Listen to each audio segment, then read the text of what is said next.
Hey there, fellow travelers. Welcome to the Tolkien Road, episode 361. In this episode, we're continuing our journey through the Fall of Númenor by exploring Ar-Pharazôn's assault on the Blessed Realm and the great cataclysm that brings Númenor to its tragic end. Before we get started, I'd like to give a double up air five to our amazing fellowship. Stig 'em up, fellowship. 3, 2, 1. Whoopsh. Boom. Very nice. Special thanks to this episode's executive producers, John R., Kaitlyn of Tea with Tolkien, SaberSystems, Melkor27, and KG. Also, a shout out to those celebrating their fellowship anniversary in January of 2024, Sophie S., Supreme, JoeBagelMan, Emilio P, Jason T, John R., Melanie, Richard K, Scott W, and Tyler W. Thank you all so much for sticking with us over the years. Join the Fellowship of the Road by visiting patreon.com/TolkienRoad. When you join the Fellowship of the Road, it helps us to keep on evering on and lands you some cool perks along the way. Learn more at patreon.com/TolkienRoad. If you're watching, hit that like button. Don't forget to subscribe and let us know what's on your mind in the comments below. Finally, attention binge listeners, subscribe, rate, and review us on iTunes or the platform of your choice. If you are a 5-star fan of the Tolkien Road, you can really help us out by heading over to iTunes or your preferred source for the show and dropping us a rating and review. When you do that, it helps get the word out about the Tolkien Road, which helps us to keep on evering on.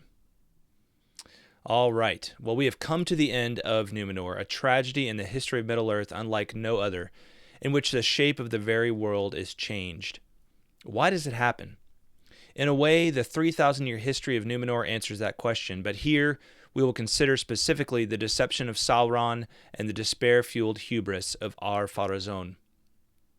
The original sources for this portion are primarily Unfinished Tales, Lord of the Rings Appendices, Akalabaith, and The Peoples of Middle-earth, History of Middle-earth, Volume 12. All right, so we jump in at the year 3310. Sauron has now been in Númenor for a good while now, roughly almost 50 years by just quick recollection here. I believe he showed up in 3262 or thereabouts. And he has gone from being the kind of the trophy prisoner of Ar-Pharazôn brought back to Númenor from Middle-earth to very quickly becoming the most influential figure on Ar-Pharazôn in Númenor. And we discussed how that happened in the last episode 360. But today we are going to discuss what he has put Ar-Pharazôn to. Remember that mantra that was kind of the refrain in the last episode. Great kings take what is their right or their due, right? That's kind of what Sauron insisted upon with Ar-Pharazôn. So Ar-Pharazôn has begun the building of a great armament, and it will be larger than the Umbar force, as a galleon of Númenor is larger than a fishing boat, right? So just to give you that kind of perspective, that's the image, the mental image that Tolkien gives us, right? So great warship, and just think of it in our own terms today, maybe like, I don't know, like an aircraft carrier, versus a, just some kind of, trawler you see out there, right? Or maybe a rowboat. That may be a little more extreme, but the point is that even when he took this great force to Umbar to take on Sauron directly, it was a pretty great fleet, and the fleet that he's assembling to assail the Blessed Realm is that much larger, right? That much larger. So, he really means business here, apparently. Amandil. So we turn to Amandil, and Amandil, again, is the leader of the faithful. He is the father of Elendil and the grandfather of Isildur. And Amandil has really given himself a mission, and that is to plead for mercy.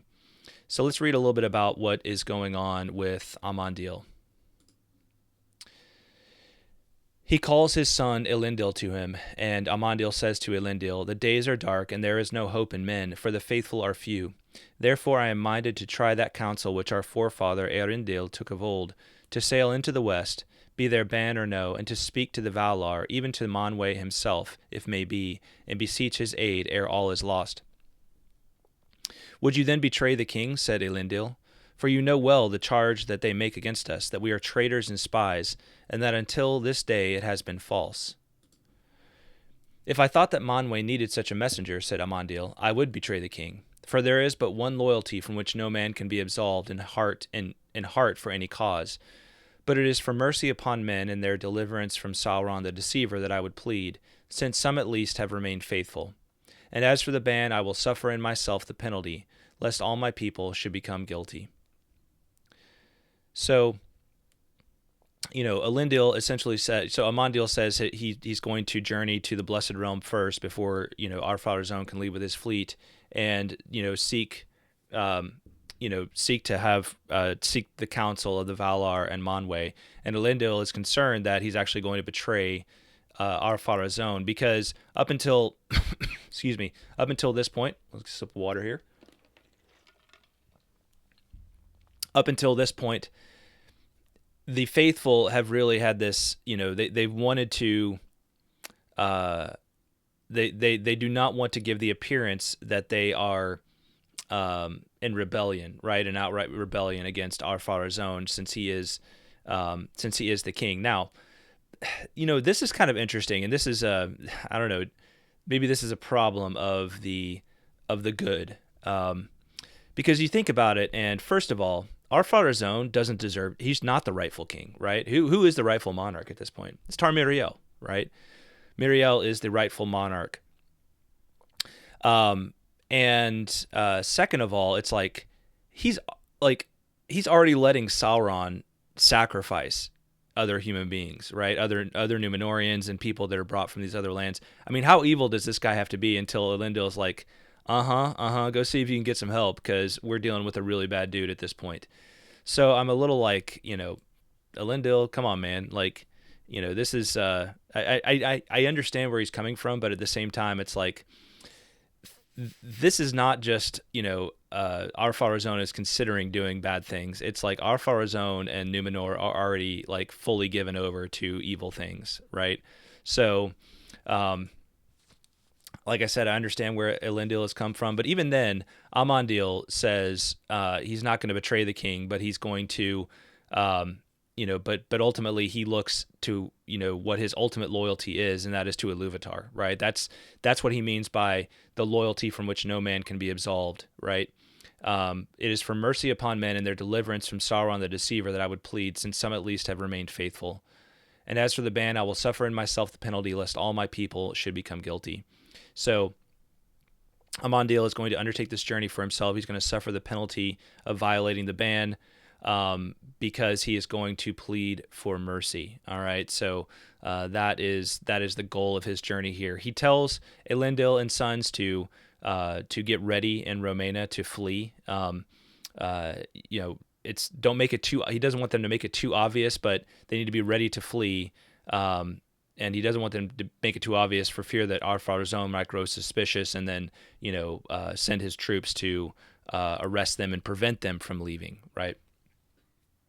And so Amandil undertakes this journey. He is never heard from again, but we are told that men could not a second time be saved by any such embassy, and for the treason of Númenor there was no easy absolving. Now, and I think in my notes, I probably bring this back up a little later because it comes back up. There is a question of perhaps it's Amandil's journey that, even though it's not successful in saving Númenor itself, it is successful in the sense that he maybe arrives in the Blessed. We don't know, but maybe he arrives in the Blessed Realm and is able to at least secure mercy upon Elendil and sons. So basically, the faithful, right? Those who are this remnant led by Elendil, and maybe that's why they ultimately are able to escape. We don't know that for sure. I think it's conjectured later in this. I think in the next chapter, which is we're doing as a part of this episode.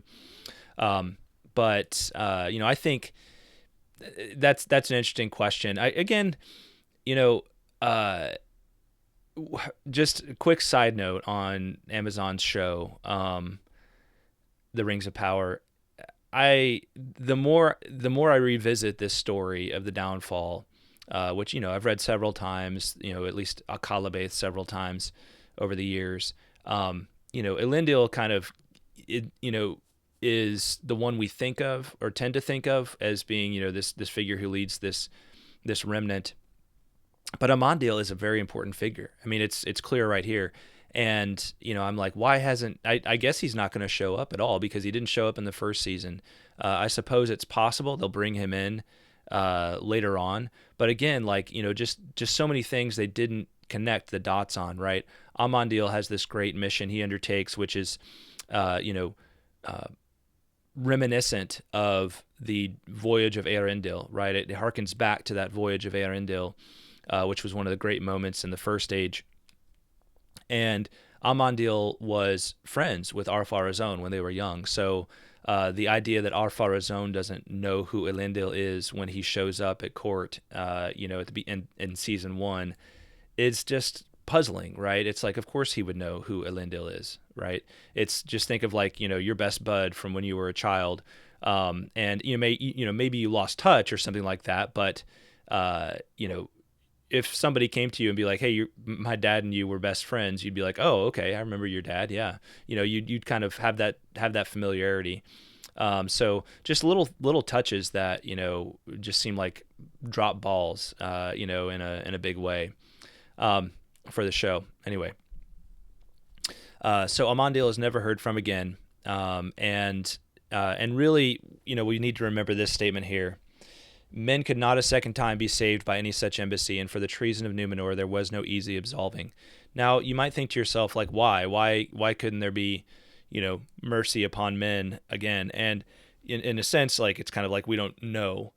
But it's also, there's a sense in which it's like, well, if we keep on just having mercy on, like, if we keep on just letting you, like, give yourself over to just, like, all kinds of unspeakable evils, I mean, human sacrifice, like, what could be worse than that, right? And who knows what else Sauron had some of the Númenóreans up to, like, that just couldn't even be written down, right? But the civilization that's turned its back on God and is now, like, just giving itself over to all of these evils wholesale. Is it worth? Is it worth saving? Is that even an easy thing to do? In the First Age, there's also the case to be made that the men that were saved by Eärendil's voyage were not doing evil things. They were fighting Morgoth, right? They were actively fighting Morgoth, not on Morgoth's side. So anyway, at this point, the people of the vast majority of Númenor had become enemies of the Blessed Realm. They become enemies of Ilúvatar and of the things of this world that are good. So, I am a big fan of mercy myself, even for those who do evil. But, you kind of understand that mentality here. It's a very interesting question, not one I want to, like, spend a ton of time on in this particular episode. I think it comes, these questions of, like, mercy and that sort of thing come up from time to time. But, some people, I think there's been some comments at some points on this channel about, like, well, like, well, what about all of the, like, children, that were killed, like, kind of like innocents, right? Like they didn't have anything to do with it. And it's like, well, they would have grown up and most of them would have been partakers in this kind of evil is kind of one thing you might say to that. Second of all is, like, and I think this is an interesting analogy. If I like, do something particularly evil to another person, right? My children, even though they're innocent, are going to suffer somewhat because of that, right? It's not even necessarily that they deserve it, but it's just a consequence of their being my children, right? So, I mean, it's even as simple as saying, like, if I just, decide that, I'm driving a car and, I decide I'm going to just get smashed and drive around with my kids in the car, right? and then I get into some horrible wreck, my kids are going to suffer, and they don't deserve to, but they do, right? That's just kind of a consequence of my poor leadership as a father. And I think that analogy can apply to some degree here. Anyway, deep philosophical questions that people have been arguing about forever, but I think that's what Tolkien is leaning towards in this case. I don't think he always leans towards that particular view of justice and mercy, but it is what we see here in the case of Númenor. All right. So the next thing we learn about is that all these serious weather changes. So Amandiel undertakes his voyage. Ar-Pharazôn is building up this great fleet.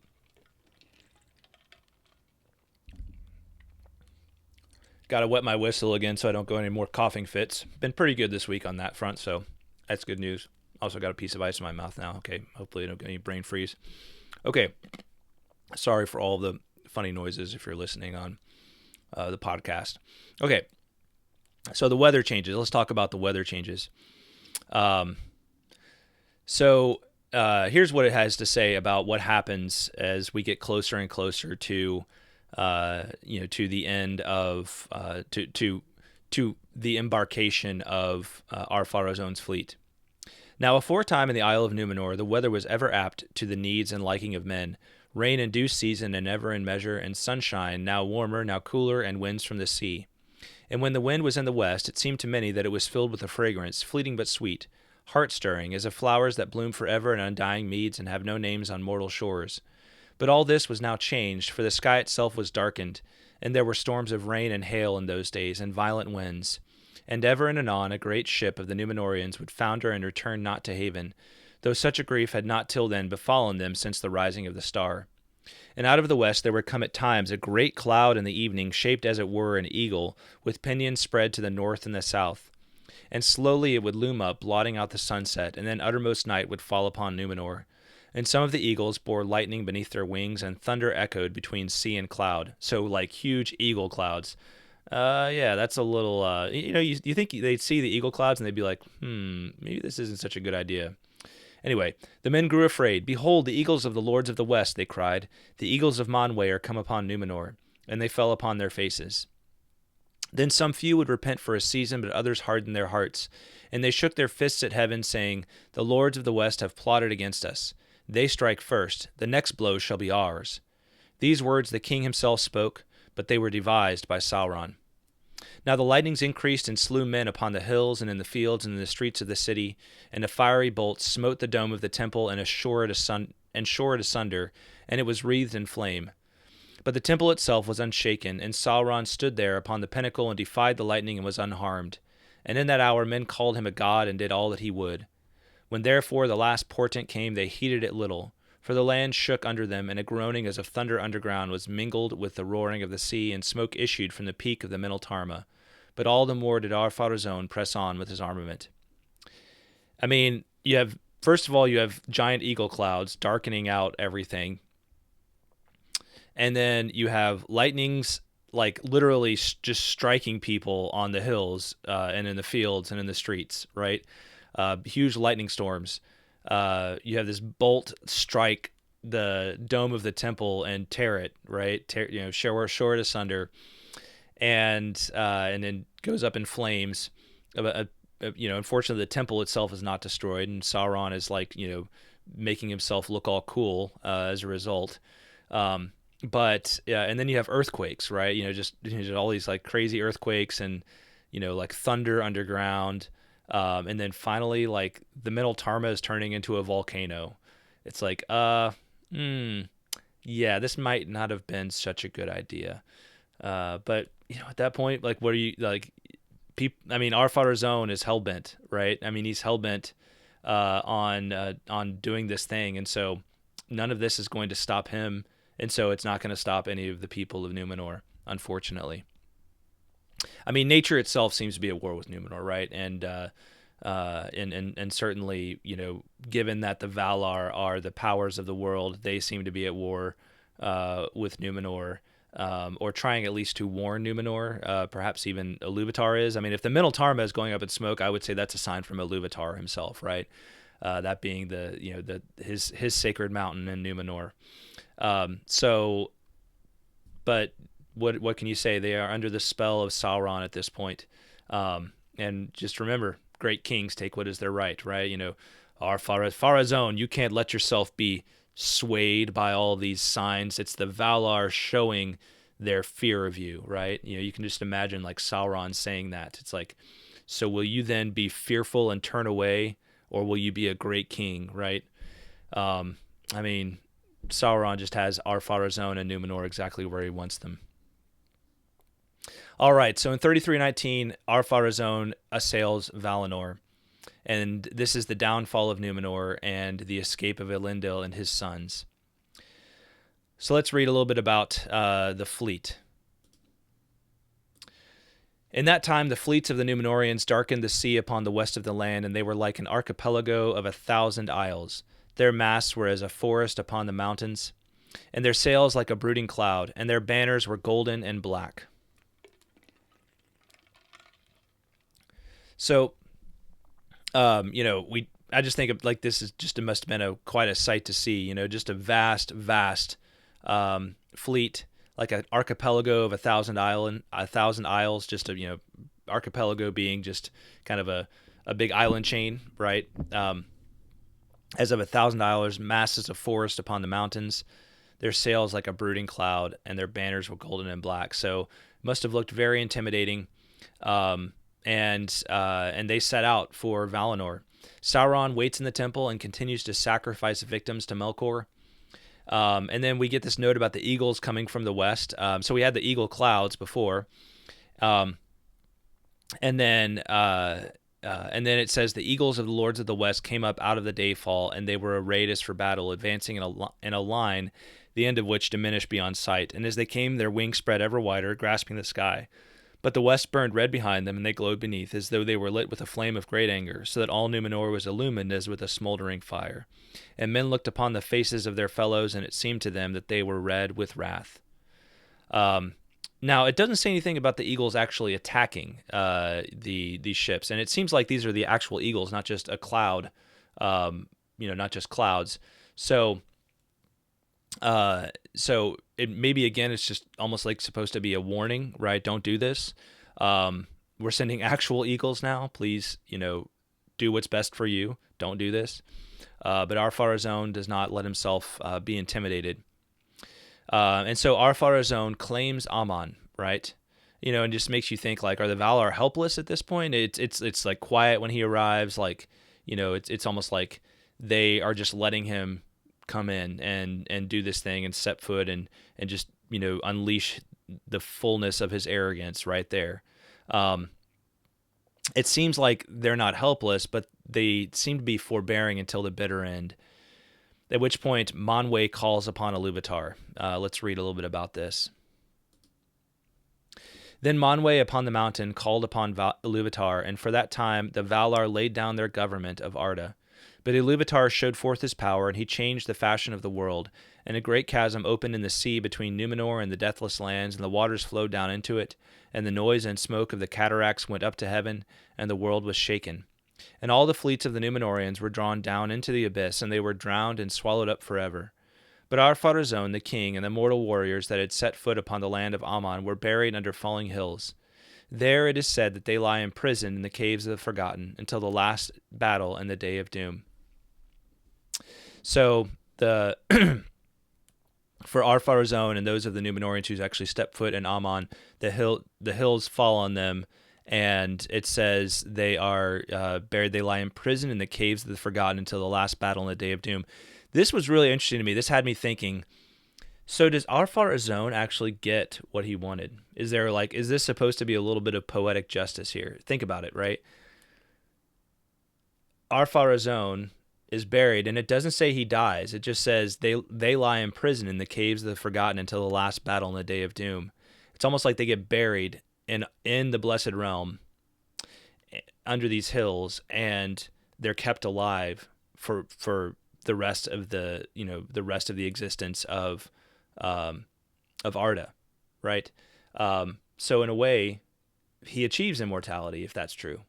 Right, he achieves immortality, that very thing that he sought to grasp from the blessed realm. I think that's really interesting. Anyway, what do you all think? I think you can read it that way. I don't know that that's necessarily what Tolkien intended, but I think you can read it that way, which is very interesting to me. All right. So Iluvatar really intervenes here and changes the fashion of the world. I think what Tolkien intends here is that what is more or less kind of a flat world before, where the kind of the shape of it, if you kind of think about it before, right, is kind of more or less flat. It may be a little bit rounded, but kind of flat rounded, if you will. And it's almost like now Iluvatar says, okay, I'm going to boom. I'm going to like make it so the Blessed Realm and everything in the West is now no longer a part of Arda. It's no longer accessible to mortal men, right? And he kind of turns it into this round world at that point. And the Blessed Realm is now only accessible through a special grace given to the Eldar who decide to return, and to those few whom are chosen otherwise at the end of Lord of the Rings. So that's very interesting, and it's in the course of all of that much of the world has changed, and most importantly, Númenor is dragged down into a deep abyss, and it is gone forever.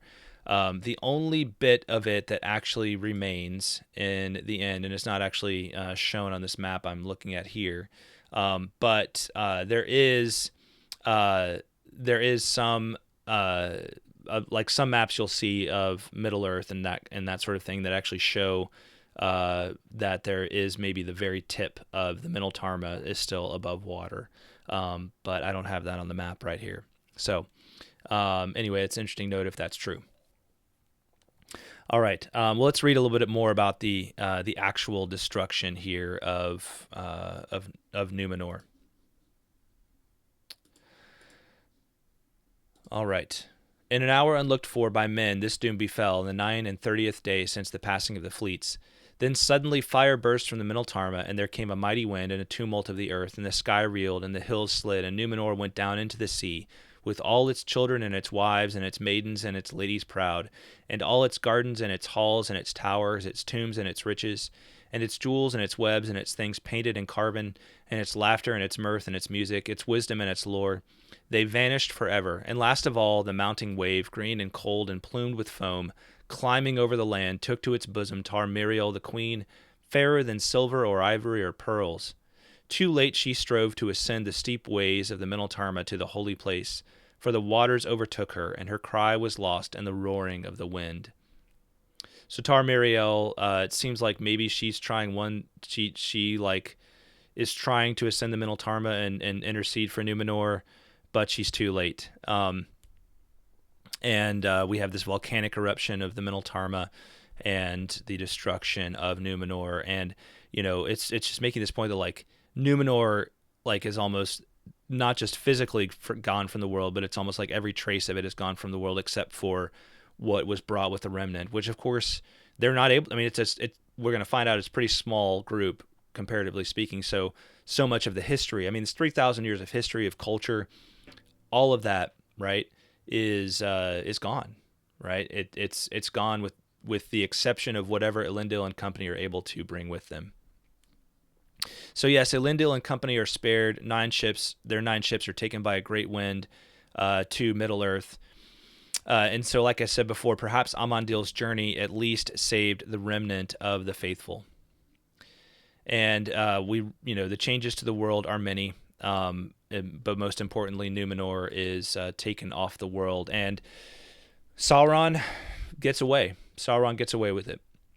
Let's read about that. Sauron himself was filled with great fear at the wrath of the Valar and the doom that Eru laid upon sea and land.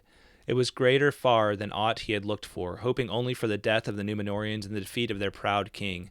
And Sauron, sitting in his black seat in the midst of the temple, had laughed when he heard the trumpets of Ar-Pharazôn sounding for battle. And again he had laughed when he heard the thunder of the storm, and a third time, even as he laughed at his own thought, thinking what he would do now in the world, being rid of the Edain forever. He was taken in the midst of his mirth, and his seat in his temple fell into the abyss. But Sauron was not of mortal flesh, and though he was robbed now of that shape in which he had wrought so great an evil, so that he can never again appear fair to the eyes of men, yet his spirit arose out of the deep and passed as a shadow in a black wind over the sea. So Sauron does pay a price. He loses his beautiful appearance, if you will, and is no longer able to appear in that guise which he used so effectively to seduce first the Eldar of Eregion, and second Ar-Pharazôn and the Númenóreans in the Second Age. So he's no longer able to do that. He's kind of known to be this dark enemy now, for good. So there is that. All right, so that's about the end of the chapter. Let's look at some of the artwork here. So first we have Ar-Pharazôn looking over the construction of the Armada, it would appear. And then we have this image of the Armada embarked. We can see these look like shadows of the great eagles. Again, like that part about like when they come up upon them, it's almost like the eagles are going to attack them, but they don't actually attack them. Were they intended to be the shadows like they were before? I don't know, but cool image nevertheless. I think this one's one of my one of the more impressive images in this book for me. And then we have the image of Ar-Pharazôn assails Valinor, and we have the hills falling upon him. So there you go. Pretty cool picture here as well that we see of Ar-Pharazôn there, and what is about to be his end. All right. So ended the glory of Númenor. What a time it must have been. What a tragedy for the survivors to behold. So what is the lesson of Númenor? Well, I believe it is manifold, but perhaps the most significant would be simply this. The destiny and abiding happiness of man is not to be found ultimately in this world, despite all of its goodness and beauty. Instead, our happiness lies beyond, and our work in this world is to lead one another to that happiness beyond. While I hesitate to give you the moral that Tolkien intended by the legend of Númenor, that's not what we really do here, and Tolkien wasn't really a fan of that. I don't think he would have disagreed with that idea. As our journey through the Fall of Númenor nears its end, we'll consider the fate of Elendil and company and the reality that even the most tragic outcomes in this world are not always the end of the story. All right. Let's hit some correspondence real quick. So this is from a comment on a recent video from December 19th from Ozzy Green. Ozzy said, "Thanks for this podcast. One of the first few episodes I'm listening to as I explore your archives. The point about communion between the Númenóreans and the animals and linking that back to on fairy stories was really cool. Glad you enjoyed it. And that point about the trees of Lothlorien being a descendant of those originally in Númenor just makes Lothlorien all the more awesome to behold. I wonder if such a thought might have struck someone with Númenorian descent like Aragorn or Boromir, to behold a fragment of the land under the sea." I don't know that we have any particular record of that, but it's those kinds of little details that just make Middle-earth all the more impressive.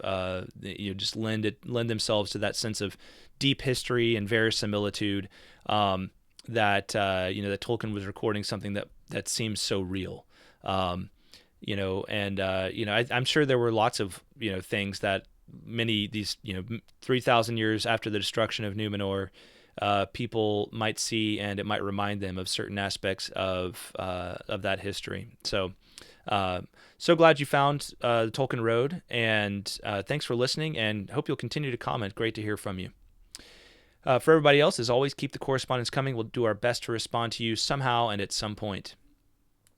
All right. Hey, don't forget to stop by TrueMythsPress.com for great merch like super styling and comfy Tolkien Road t-shirts, 2 Tree Campers mugs, and signed copies of my books.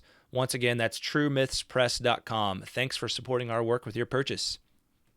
And thank you to our amazing fellowship, especially the following: John R., Kaitlyn of Tea with Tolkien, SaberSystems, Melkor27, KG, Emilio P, Jonathan D, Richard K, Robert H, Paul D, Julia, Werty, JoeBagelMan, Matt R, John W, Eugene D, Alaskan Moose 31, Chris B, Daniel S, Cory C, Carolyn S, Emiel K, Seb M, Brian O II, Ms. Anonymous, Andrew T, Redhawk, Shannon S, Brian O I, Zeke F, James L, Chris L, Asya V, Ish of the Hammer, Teresa C, David of Pints with Jack, and Eric B.